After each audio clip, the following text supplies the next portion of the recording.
हाँ जी। अब राजनीतिक लोकतंत्र के अंग के रूप में लोकतांत्रिक शासन के दो उपभेद हैं। पहला, प्रत्यक्ष लोकतंत्र, इसे शुद्ध लोकतंत्र भी कहते हैं, प्योर पॉलिटिक्स जिसे कहते हैं।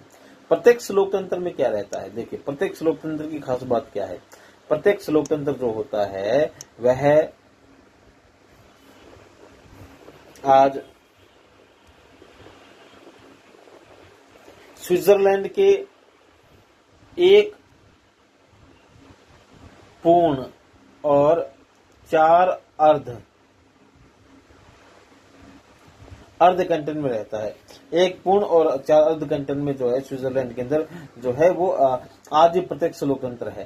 ठीक है, अब कैसे है मैं बता देना चाहता हूं आपको। स्विट्जरलैंड के अंदर जो है वह एक पूर्ण कैंटन इसलिए है ग्लैरेंस, ठीक है। 4 अर्ध कैंटन, इसमें ओडवोल्डन,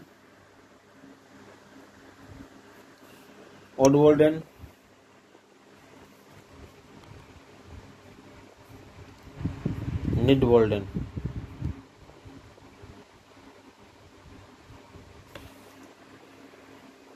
अपर एंजल,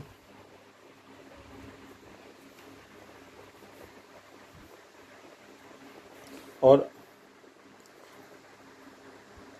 इनर।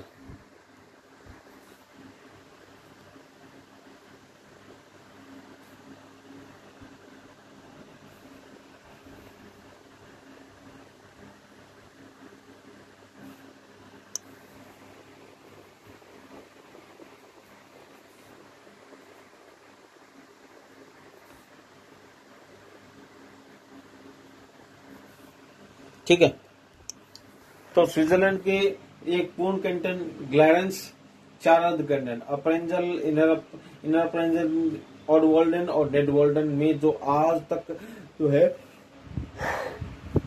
शुद्ध लोकतंत्र या प्रत्यक्ष लोकतंत्र है। ठीक है, अप्रत्यक्ष लोकतंत्र इसे प्रतिनिधि लोकतंत्र भी कहते हैं। अप्रत्यक्ष लोकतंत्र इसे प्रतिनिधि लोकतंत्र कहते हैं। यह उल्लेखनीय है कि इसमें आधुनिक युग के प्रतिनिधि लोकतंत्र भी मुख्य रूप से प्रचलित हैं। ठीक है, इसमें 2 प्रणालियां हैं। देखिए कौन सी है, पहली है संसदीय लोकतंत्र। क्या है, इसमें 2 प्रणालियां हैं। आधुनिक युग में प्रतिनिधि लोकतंत्र की 2 प्रणालियां प्रचलित है, संसदीय लोकतंत्र और अध्यक्षात्मक लोकतंत्र। संसदीय लोकतंत्र जो है ये दोनों जो है ये अप्रत्यक्ष लोकतंत्र के ही एक तरह के प्रकार हैं। ठीक है, अप्रत्यक्ष लोकतंत्र कौन सा होता है, तो इनडायरेक्ट जो डेमोक्रेसी होती है। अप्रत्यक्ष लोकतंत्र में क्या होता है, जनता सीधे राजकार्यों में भागीदार नहीं होती बल्कि अपने द्वारा चुने हुए व्यक्तियों की अभिव्यक्ति के रूप में अपनी अभिव्यक्ति व्यक्त करती है। क्यों कि उन लोगों को हमने चुना है तो इसलिए वो हमारे हिस्से की आवाज बन जाएंगे और हमारे हिस्से का जो है वो काम करेंगे। तो इस तरीके से जो है मतलब ये अप्रत्यक्ष लोकतंत्र के भागीदार बन जाते हैं। ठीक है, अब इसके बाद अप्रत्यक्ष लोकतंत्र भी 2 तरह से है। संसदीय लोकतंत्र ऐसा लोकतंत्र जहाँ पे संसद शक्तिशाली है, और अध्यक्षात्मक लोकतंत्र या ऐसा लोकतंत्र जहाँ पे अध्यक्ष शक्तिशाली है। संसदीय लोकतंत्र का सबसे सुंदर उदाहरण है भारत, और अध्यक्षात्मक लोकतंत्र का सबसे सुंदर उदाहरण है अमेरिका, कि जहां जो अलग अलग है। ठीक है, लोकतांत्रिक राज्य लोकतांत्रिक शासन अर्थात संपूर्ण राजनीतिक लोकतंत्र में कुछ आधारभूत मान्यताएं हैं। ठीक है, क्या है कि जो राजनीतिक लोकतंत्र जो है वो उदारवादी संविधान में विश्वास करता है। पहली बात, राजनीतिक लोकतंत्र जो है वो उदारवादी संविधान के अंदर विश्वास रखता है। ठीक है, पहली बात।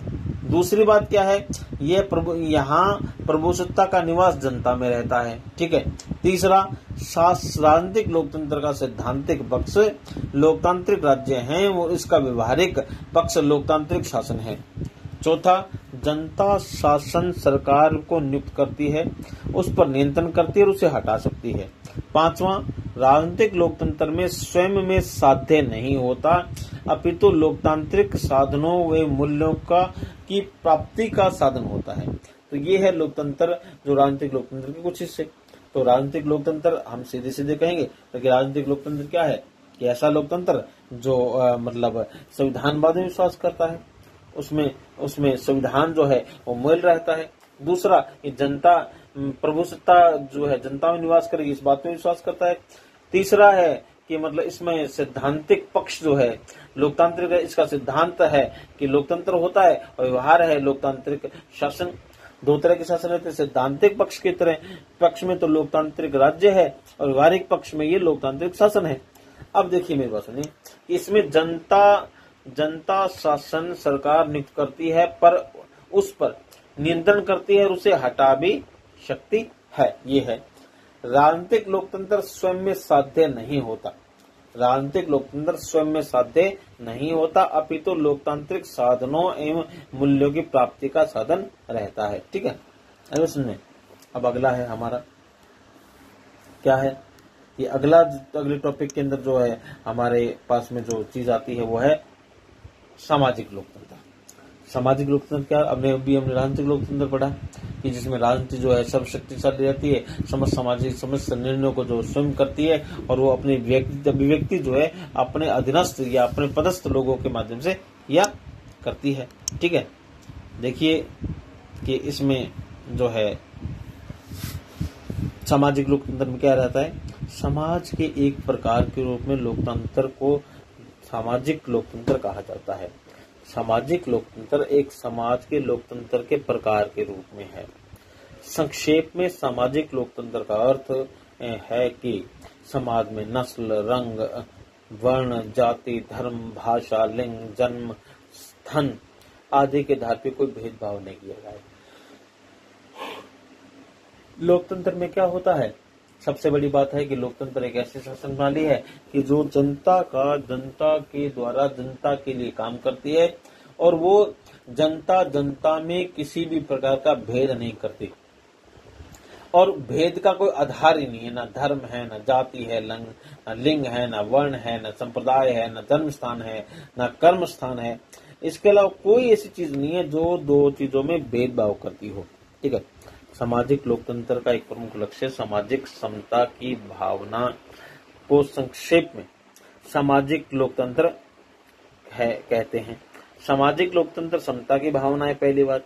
इसके अंदर किसी भी चीज को प्रायोरिटी नहीं जाती, किसको, न नस्ल को, न रंग को, न वर्ण को, न जाति को, न धर्म को, न भाषा को, न लिंग को, न धन को, न जन्म स्थान को, न कर्म स्थान को, किसी भी आधार पर कोई भेदभाव नहीं किया जाता। आधार पर व्यक्तियों में भेद नहीं किया जाना चाहिए। ऐसे सभी व्यक्तियों के रूप में समाधान के समझना चाहिए। हंसा, अब एक राजनीति विज्ञानी हुआ, हंसा क्या कहते हैं, हंसा ने बहुत ही सुंदर शब्दों में अपनी अभिव्यक्ति दी है। वो कहते हैं कि लोकतांत्रिक समाज वह है कि जिसके अंतर्गत लोकतांत्रिक समाज वह है जिसमें समाज के विचार की प्रबलता हो और जिसमें समाज का सिद्धांत प्रतिपादित हो तो वह हो।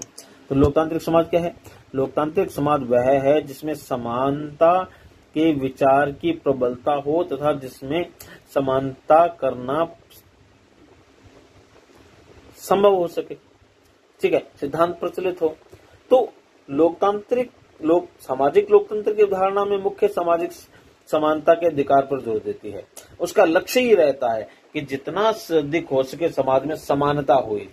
इसका सामान्य अर्थ यही है कि व्यक्तियों को समाज में समान महत्व देना।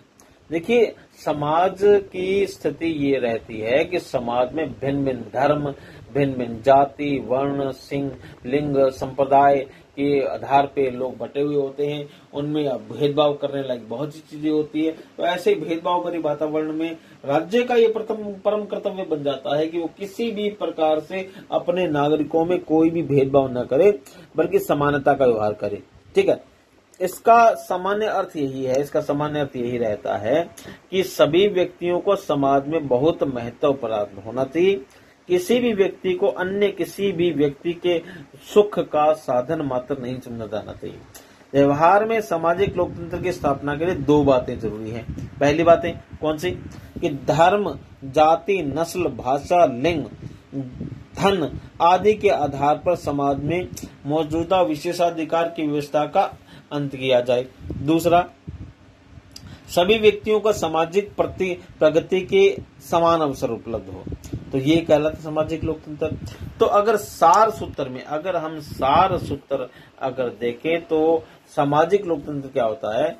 सामाजिक लोकतंत्र ऐसा लोकतंत्र है जिसमें क्या किया जाता है, समाज के व्यक्तियों के द्वारा उनके धन और उनके शारीरिक बल का उपयोग राज्य के कृपा कार्य के लिए लगाया जाता है, राज्य की कृपा अनुसार लगाए जाते हैं।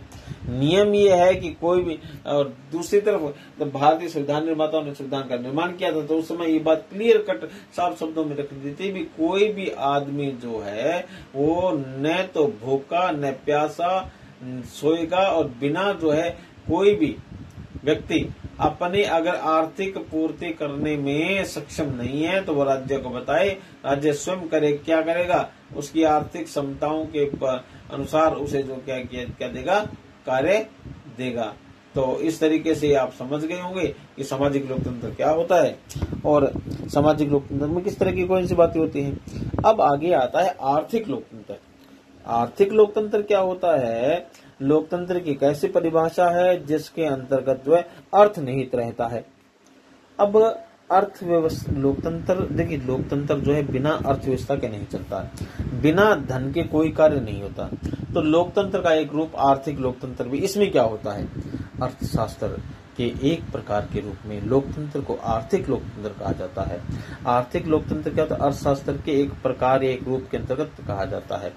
वर्तमान सदी में आर्थिक लोकतंत्र का विचार मार्क्सवादियों और समाजवादी, आर्थिक लोकतंत्र के जो प्रबल समर्थक है वो एक तो मार्क्सवादी हैं, दूसरे समाजवादी हैं, ने प्रस्तुत किया था।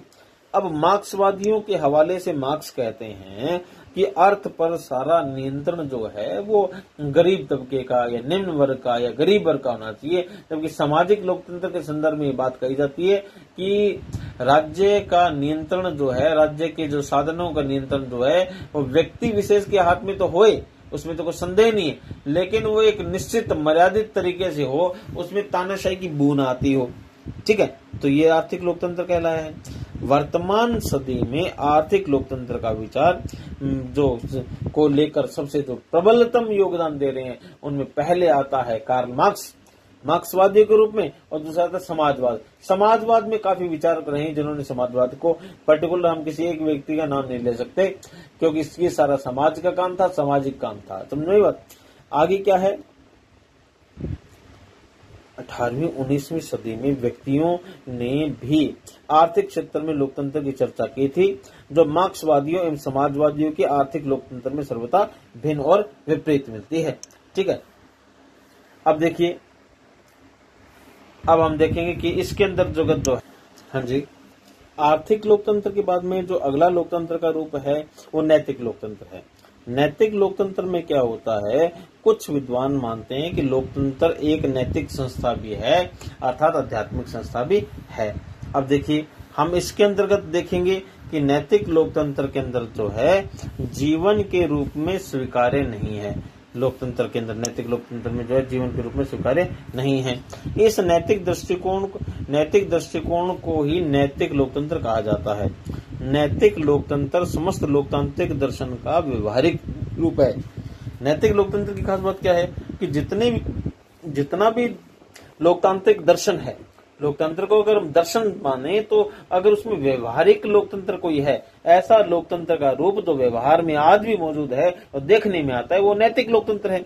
इसमें क्या है? नैतिक लोकतंत्र में क्या होता है? मानव मूल्यों को समाज व शासन का मूल आधार माना जाता है।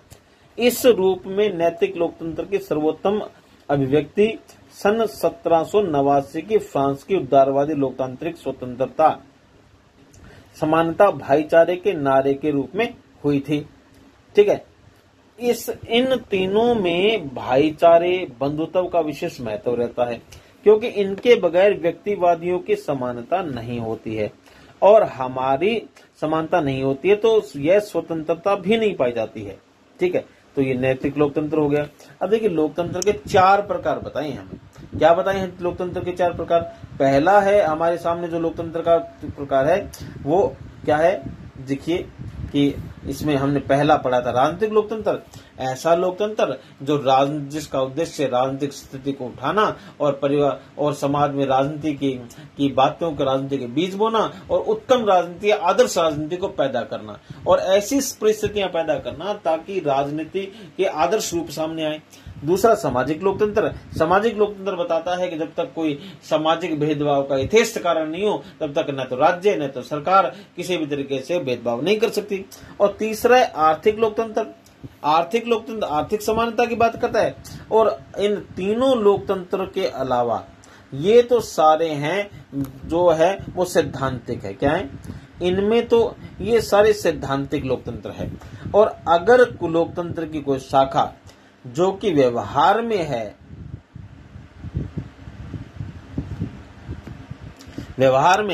ये लोकतंत्र की ये शाखा जो है, लोकतंत्र की शाखा जो है व्यवहार में काम करती है, इसलिए व्यवहारिक लोकतंत्र कहलाती है। समझे बात? तो ये है लोकतंत्र की व्यवस्था। आई बात समझ में? अब इसके बाद में हमारे सामने आता है, हाँ देखिए अब आगे हमारे सामने जो चीज आती है वो चीज यह है कि हम जो है लोकतंत्र संबंधी जो विचार जो आज तक अभी तक हमने पढ़ा है उसमें मुझे लगता है कि आप अपने दृष्टिकोण से ज्यादा उलझ गए हैं और हमने कई सारी बात पढ़ ली है और समझ में अभी तक नहीं आ रहा है। क्या नहीं आ रहा है? क्योंकि लेखक अभी तक इस कॉन्सेप्ट को क्लियर नहीं कर पाया है कि लोकतंत्र है क्या है। हमने सामाजिक लोकतंत्र पढ़ा, हमने राजनीतिक लोकतंत्र पढ़ा, हमने आर्थिक लोकतंत्र पढ़ा, हमने नैतिक लोकतंत्र पढ़ा, लेकिन कॉन्सेप्ट क्लियर नहीं हुआ कि वास्तव में लोकतंत्र है क्या। हमें लोकतंत्र को समझने के लिए, गहराई में जाने के लिए हमें क्या पढ़ना होगा? हमें लोकतंत्र के सिद्धांत पढ़ने होंगे। क्या पढ़ने होंगे? सिद्धांत। जब तक हम लोकतंत्र की थ्योरी और कॉन्सेप्ट को नहीं समझेंगे तब तक लोकतंत्र समझ ही नहीं सकते। देखिए लोकतंत्र एक बड़ी विस्तृत विचारधारा है, बड़ी विस्तार पूर्वक विचारधारा है। इसको आप बड़े कुल छोटे शब्दों में नहीं ले सकते। विद्वानों पर इसके बहुत से मतभेद है, बहुत से टीका टिप्पणियां, अलग अलग विद्वान अलग अलग विचार कहते हैं, अलग अलग सोच है उनकी। तो लोकतंत्र को कहते हैं कि जैसे सीएम जोड़ ने कहा है कि समाजवाद को एक तरीके से परिभाषित नहीं किया जा सकता। समाजवाद टोप की तरह है, जिसने पहना उसने अपने तरीके से बना लिया। तो लोकतंत्र के बारे में कुछ कुछ ऐसी बातें हैं कि लोकतंत्र एक ऐसी शासन प्रणाली है जिसे हर देश ने अपने तरीके से अपनी आवश्यकताओं के अनुरूप, देखिए जो देश अर्थ प्रभाव थे, ठीक है, आई बस में जिन देशों ने अर्थव्यवस्था, अब अगर हम पीछे चलें, थोड़ा सा पीछे जाएं तो वही पाठ की शुरुआत में आते हैं कि लोकतंत्र में जिन देशों ने राजनीति को विकसित करना था उन देशों ने क्या किया? राजनीतिक लोकतंत्र को विकसित कर दिया। उन्होंने ऐसे क्रियाकलाप, ऐसे कार्य चालू किए कि जिससे राजनीति विकसित हो।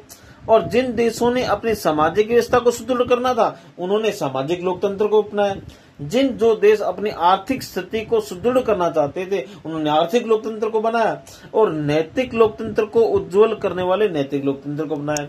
तो इस बात में तो कोई संदेह है नहीं कि देखिए मेरी बात सुनिए कि हम जिस चीज को स्टैंड करना चाहते हैं, चाहे वो राजनीति हो, चाहे वो समाज हो, चाहे वो अर्थ हो, चाहे वो नैतिकता हो, हम जिस चीज को उठाना चाहेंगे उसी चीज को हम संभवतः तभी उठा पाएंगे जब हम उस क्षेत्र की तरफ मनन, चिंतन और वाचन करेंगे, तब हम उठ पाएंगे। क्योंकि एक बात देखिए, अब देखो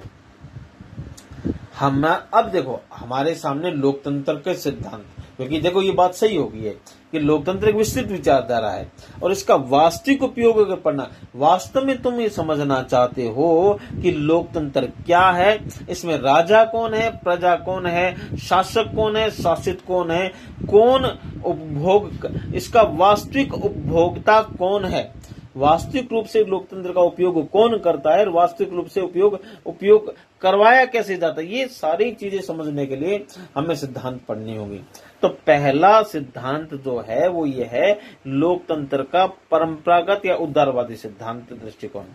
लोकतंत्र का परंपरागत उदारवादी सिद्धांत, ये इसे हम कहते हैं the ancient concept of political science. This is the traditional political science method. इस ट्रेडिशनल पॉलिटिकल साइंस मेथड के अंतर्गत क्या होता है कि लोकतंत्र के अंदर परंपरा को उठाया जाता है, पारंपरिक तरीके से इसको निकाला जाता है। और परंपरा क्या रही है, किस तरीके की परंपरा रही है, इसका इतिहास क्या रहा है, वो चीजें हम देखते हैं।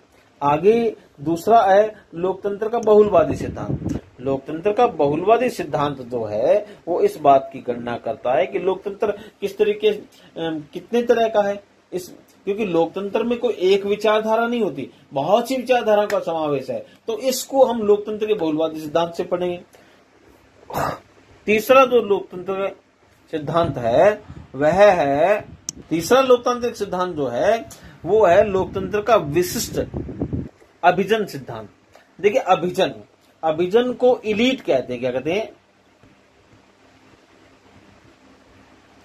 इलीट्स, ठीक है, इलीट कहते हैं। और अभिजन में क्या होता है, इलीट्स के अंदर क्या होता है कि इलीट कौन होते हैं, अभिजन को होते, अभिजन समाज का वह वर्ग होता है जो पैसे वाला होता है, धनाढ्य होता है, जिसका वर्चस्व पूरे समाज पे रहता है, और वह जो है वह हर रूप से लोकतंत्र का मददगार या ऋणी रहता है। लोकतंत्र का कौन सा रूप कहलाता है, अभिजन रूप कहलाता है। चौथा रूप जो है मार्क्सवादी सिद्धांत है। ये कार्ल मार्क्स की प्रबल विचारधारा है जो मार्क्सवादी रूप के अंदर है। आगे है लोकतंत्र का समाजवादी सिद्धांत। समाजवादी सिद्धांत जो है समाज के रूप में विकसित है। तो हमारे पास में 4 मेथड है, कौन सा, परंपरागत सिद्धांत, उदारवादी सिद्धांत, बहुलवादी सिद्धांत, विशिष्ट अभिजन सिद्धांत, मार्क्सवादी सिद्धांत और समाजवादी सिद्धांत। समझे बात, ये है। ये हम आगे की क्लास में पढ़ेंगे कि लोकतंत्र के जो भिन्न भिन्न जो सिद्धांत है क्या कहते हैं इस बारे में। आज के टॉपिक में हम इसको इसी तरीके से समझेंगे। आज के टॉपिक में तो हमने जो सीखा, आप कोशिश करिएगा मेरे साथ साथ पढ़ने का। मैं पुनः से कह रहा हूं कि अगर आपके पास में किसी भी तरह की आपको कोई समस्या हो तो आप कृपया मेरे से विस्तृत रूप से मुझसे पूछ सकते हैं। आप जो है मतलब मेरे पर्सनल व्यक्तिगत फोन नंबर जो कि मैंने पहले भी बताया था, जो कि 94 646 750 ये नंबर है। आप जो है इस नंबर पर जो है मेरे को व्हाट्सएप करके या कॉल के माध्यम से भी पूछ सकते हैं। धन्यवाद। अच्छे से रहिए, घरों में रहिए, स्वस्थ रहिए, यही बीएल परिवार की आपसे आशा है। धन्यवाद।